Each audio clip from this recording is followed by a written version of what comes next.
유치원교사 린 씨는 버스가 불에 타는 과정에서도 몇 번이고 버스를 왔다 갔다 하면서 아이들을 구출하게 되는데요. 하지만 결국 오신품을 빨리 받기 위해서 부모님의 집으로 보내기도 하고요. 네, 안녕하세요. 대만에 살고 있는 바른애국생활입니다. 각 나라마다 기억하고 싶지는 않지만 기억해야만 하는 사건들이 있잖아요. 한국으로 따지면 세월호 사건이 있을 거고 조두순 사건, 그런 사건들이 있겠죠. 대만도 마찬가지입니다. 대만 사람들도 기억하고 싶지 않은 사건들이 있는데요. 외국인으로서 대만 사람들의 아픔을 이해하려면 이런 사건들도 알아야 한다고 생각을 합니다. 그래서 오늘은 두 가지 사건을 준비했는데요. 특히 어린이와 관련된 사건 두 가지를 준비했습니다. 그러신 분들은 없겠지만 다른 의도가 있는 건 아니고 대만 사람들의 마음을 조금이나마 더 이해하기 위한 주제이니 오해 없이 영상 끝까지 시청해 주시면 감사하겠습니다. 1997년 당대 최고의 여가수인 파이징징이라는 사람이 있었는데요. 3명의 일당은 징조칸의 딸을 등굣길에 납치하고 위화 500만 달러 상당의 금품을 요구하게 됩니다. 그리고 충격적인 행동은 지금부터 시작하는데요. 금품을 빨리 받기 위해서 딸아이의 손가락을 잘라 부모님의 집으로 보내기도 하고요. 반나체 사진을 찍어서 보내는 이런 행동도 하게 됩니다. 이렇게 정말 끔찍한 일을 하면서 몇 번의 시도 끝에 원하는 금품의 일부를 받게 되는데요. 그럼에도 그 딸아이는 처참히 살해당합니다. 하지만 이들은 끝내 잡히지 않았고 이 사건 이후에도 3번의 납치를 통해 금품을 또 얻어내게 되고요. 그나마 다행인 것은 이 3명의 아이들은 모두 무사히 집으로 돌려보내게 됩니다. 7개월간 이어지는 도주행각 중에 성형을 받기도 하는데요. 성형 수술을 받은 이후에는 이 의사와 가족 모두를 참히 살해합니다. 꼬리가 길면 밟히는 법이죠. 경찰은 첫 사건이 일어난 7개월 만에 이 범인의 소재를 파악하고 추적을 하게 되는데요. 낌새를 눈치채고 남아공 대사관에 들어간 이들은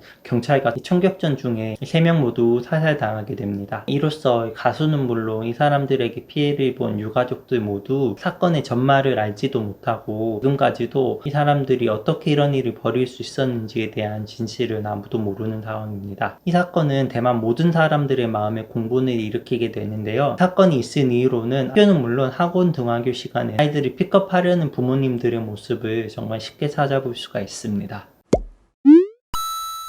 1993년 관광버스에 탄 53명의 유치원생은 모두 함께 놀이공원에 가던 길이었는데요. 도착을 몇 분 앞둔 시점에 버스에서는 갑자기 화재가 발생하게 됩니다. 운전기사는 앞문을 먼저 열어서 탈출을 도왔는데요. 하지만 버스 중간과 뒷문에 있던 안전문은 자물쇠로 잠겨져 있었고요. 불이 나자 이 자물쇠로는 문이 열리지 않게 됩니다. 설상가상으로 버스에 배치되어 있던 소화기마저 관리가 전혀 안 돼 작동하지 않았고요. 계속해서 화재에 휩싸이게 됩니다. 유치원교사 린 씨는 버스가 불에 타는 과정에서도 몇 번이고 버스를 왔다 갔다 하면서 아이들을 구출하게 되는데요. 하지만 결국 53명의 탑승자 중에 유치원교사 린 씨를 포함한 23명은 그만 화마에 휩싸이고 맙니다. 특히 이 사고 현장에서 어린아이 4명을 끌어안고 발견된 리 씨의 모습은 모든 대만 국민의 마음을 더 아프게 했습니다. 추후 밝혀진 사건의 전말은 더 당혹스러웠습니다. 운전기사는 운전 중에 담배를 피우고 있었고요. 이 담배째가 오래된 전선에 옮겨 붙으면서 화재가 일어나게 된 것입니다. 처음엔 흡연 사실을 부인하다가 조사 과정 중에 결국은 자백하는 모습을 보여서 유족들을 더 화나게 했습니다. 하지만 마지막까지 유족들은 더 큰 상처를 받아야만 했습니다. 이 사건을 일으킨 운전기사는 마지막 재판 끝에 4년형을 받는데 그쳤고요. 주연 원장은 고작 1년 2개월의 징역형을 받는데 그칩니다. 이마저도 집행유예 8개월이라서 실제로 감옥에 있었던 적은 없습니다. 정말 이런 걸 보면 대만이나 한국이나 피해자나 유족의 마음을 헤아리는 판결은 잘 나오지 않는 것 같습니다.